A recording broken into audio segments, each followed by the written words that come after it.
Alors nous voyons ici l'évolution des pertes de charge dans un serpentin. Donc il y a des pertes de charge régulières dans les conduits et des pertes de charge singulaires dans les coudes. Ici on a fait un test au débit de 100 m3. Donc le générateur qui est ici génère une pression suffisante pour combattre les pertes de charge au débit de 100 m3 dans ce conduit. Donc on voit les pertes de charge ici apparaître.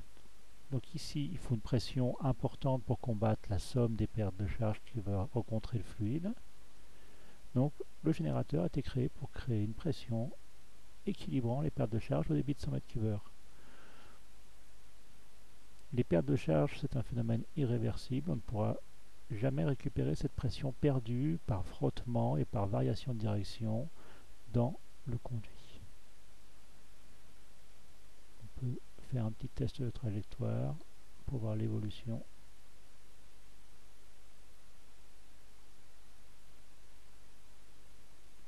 de la pression et des directions. Donc ici, le fluide a une pression maximum qui est fournie par la pompe, et cette pression descend au fur et à mesure consommée par les pertes de charge pour arriver à une pression atmosphérique en extérieur.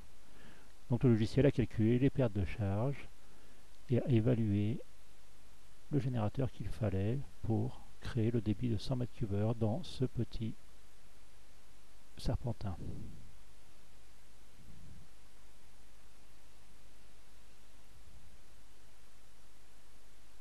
Donc voilà l'évolution des pressions en fonction des pertes de charge.